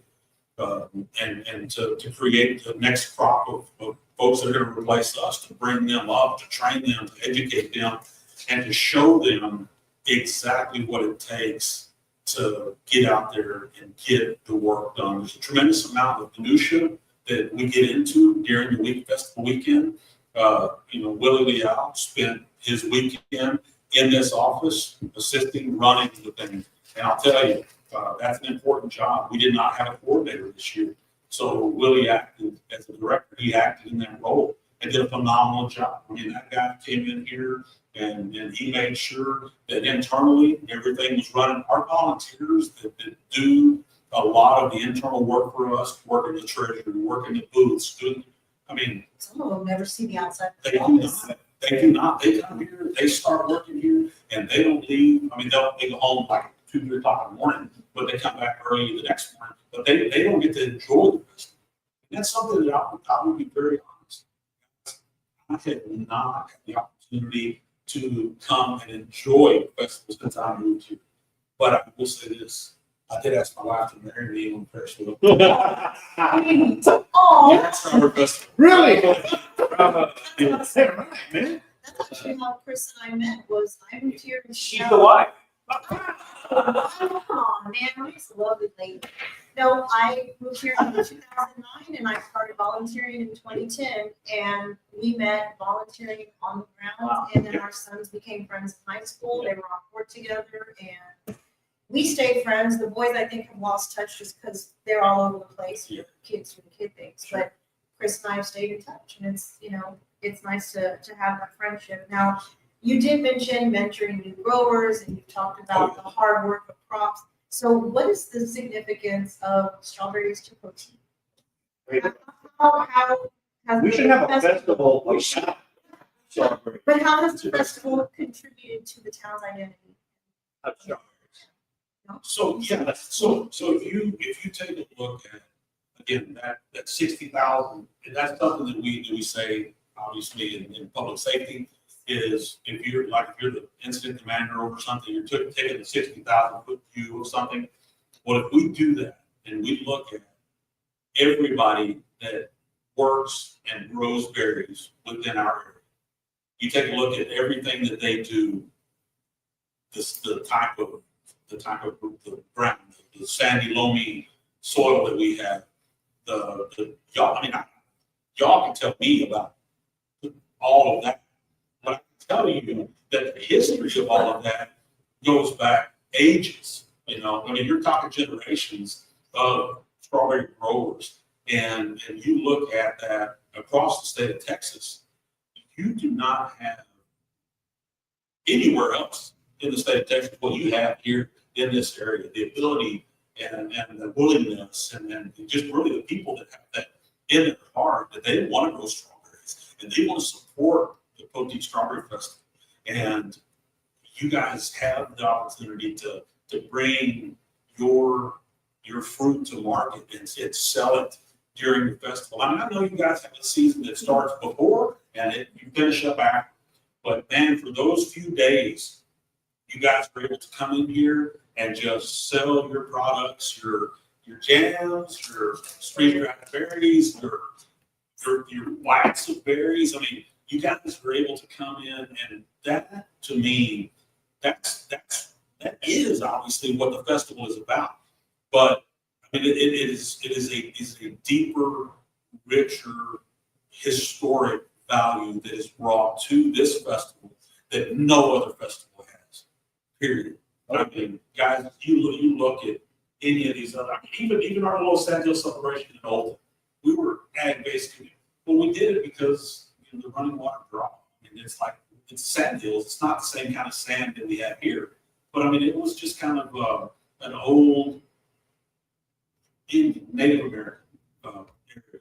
And so they decided that back in the early 80s, they decided they wanted to have a celebration. That's what they named it. And there's never been any kind of, like you have here, a theme, solid, come together of all of your farmers, of all your strawberry farmers, of all the people that contribute like you do here. And this is just a beautiful thing to see. I love seeing you growers when you guys come in here with your UTVs and you're setting up and you're bringing in your flat strawberry. I took a picture of Joel this year. He had one of the UTVs just loaded down, man, with plants up front, strawberries on the top and on the back, and I mean his kids are holding stuff, and I mean you want to talk about the spirit of the Strawberry Festival, man. That's it. I love that. I love seeing the little ones walk around here. I'm gonna tell you, Maria and I have 8 grandbabies, and I tell her all the time, if I see little ones in the store or out in public, or we're here at the festival, and I see little ones, and I always look at my wife and say, baby, that's our future. We have to invest in those babies. It's on us, the folks that are 57 right now. And I've learned in my life that if we do not teach back, we don't turn back and reach and grab our Gerard Guerreros, our people that in our DJs, if we don't reach back to them and pull them up, then we don't deserve to have the positions that we have in leadership. If we're not the kind of people that are willing to step up and teach, like you guys as farmers, man, you teach your children. Mr. Sanchez, his kids, his girls, they're out there working, man. He taught them like his dad and his granddaddy taught him. I mean, it's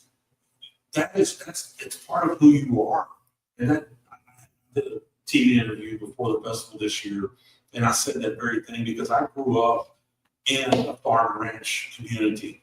And one of the things that I learned as a very, very young child was when you are out there, you're working in those fields, because I did, you're out there, you learn what it's like to see a seed get put into the ground and then God water that seed with the rain and to see it come up. That to me is what life is about. You take that seedling, that just that whatever that is, the little thing that you are responsible for, put it in the ground and you watch it grow. I feel the same thing about our kids. And it's about the little tracks. That's great, man. That sums it up pretty much. So we got about 10 minutes, so we got to close this thing. We're about 8 minutes actually. But I just want to bring up some community events real quick while we got you here on camera. And we've told you about this before. I actually called you to ask you permission about this. On June 28th, the Poteet Rotary is doing a cornhole for a cause tournament, a charity cornhole tournament. You guys can see that right there on the screen. We got it pulled up. It's $100 per team, but it is the 50-50 tournament. So if you guys are good at cornhole, or even if you're bad at cornhole, come on out. This cornhole tournament, we will have $25 side pots. So if you're bad at cornhole, put in for the first out and the longest loss, $25 each. And if you get either of those, you're going to win your share of the pot of that. But the cornhole tournament, we're hoping to get 50 teams out there. Chris, is there anybody from the Festival Association that you know would come out and play some cornhole with us? Yeah, there's a few of us that'll jump in and be out there playing. We may not be any good at it. So we're going to have music playing. It's BYOB. We'd love to see you out there. It'll be a fun community event. Bring the court out. Let them play. Yeah. Maybe they're interested. We'd love to see you out there at the Rotary. It's all a community event, and everything we do is community involved. And that cornhole tournament, as you guys can see, will benefit the Morris Henry Franklin New Grower Grant, which you were just talking about, bringing in new growers. That's something that we at the Rotary, when I say we, I'm talking about Joanna and I, have really pushed forward, and we're really trying to bring in new growers because we see that deficit is coming. Sure. It's coming fast. And it's that, nobody wants to talk about loss of life, but eventually people are going to retire, people are going to pass away, and we'd like to know that there's another generation of farmers coming in to keep everything going. Farm festival, let's go. Sorry for Sorry. Almost interrupted. I didn't know you were still talking about. Second community event we want to tell everybody about is go see the VFW. The VFW is going to be having a dance on July 4th. It's $20 per person or $30 per couple. Go and participate in that and support our local VFW. Estelle Leal said, "You reap what you sow." Yes, that's a fun. In more ways than Gladly be happy to. She spent the majority of her life when she wasn't out of town in Kingsville and Corpus Christi and Lake Jackson, all these following her career and whatnot. She was actually with my other sister Rosalinda pulling weeds and picking berries, and man, we had done it for a while. Geez, I don't know what we do with that. So we got to close this thing up here very quick. We got 7 minutes left, but we're gonna give some stuff away. Yeah. So what else you got? What else you got left to give away? Well, I have this beautiful jar of Pearl Jam. Let's go to the Pearl Jam. Here we go. Go ahead.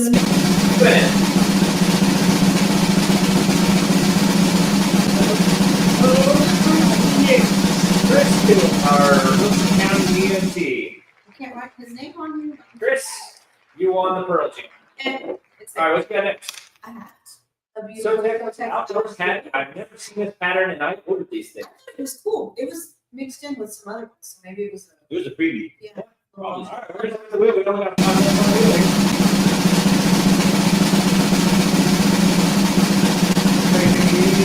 You're on. You're on. Put this here for you to Charlotte. I have the big The big prize. We're down to only 4 people on the wheel. beautiful Good. David, Estelle, Roger, and Esme. gift certificate to the For how much again? $20. $20. $20. Oh, that's great.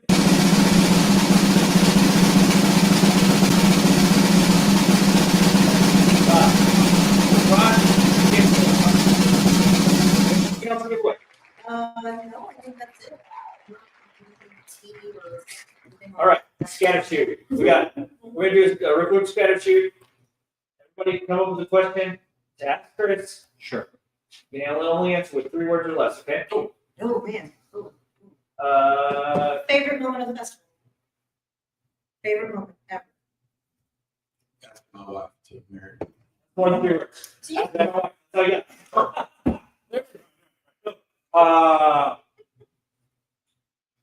Favorite food on the festival grounds? Oh, dude. Can we do the next one with only 1 word? Because you went 3 2. Let's hear it. Come on. What artist do you want to see in the future?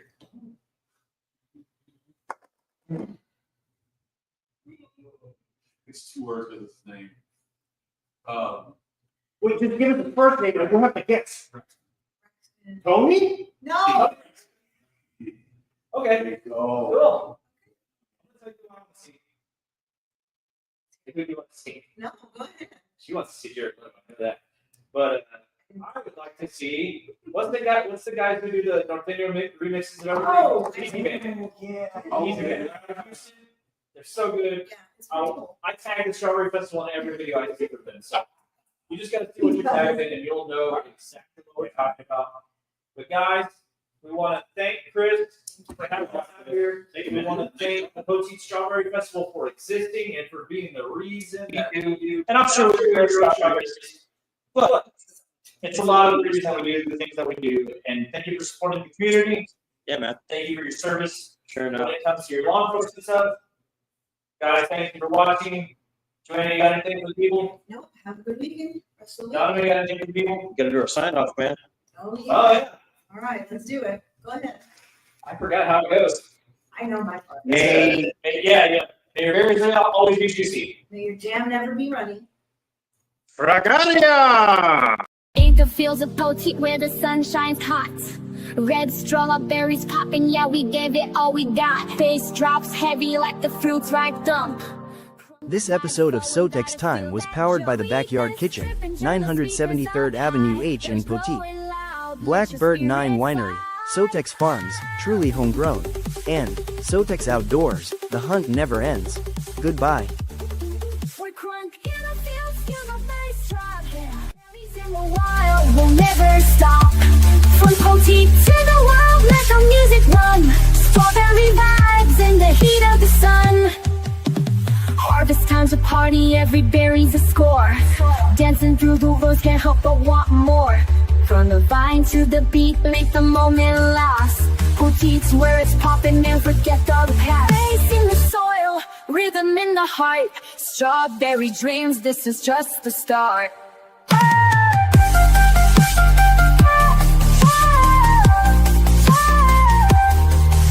We're cold and fields, feel the bass drop. Berries in the wild, will never stop. From Poteet to the world, let the music run. Strawberry vibes in the heat of the sun. Raise your glass for the fruits of the land. Bass drops berries, it's a clunk life plan.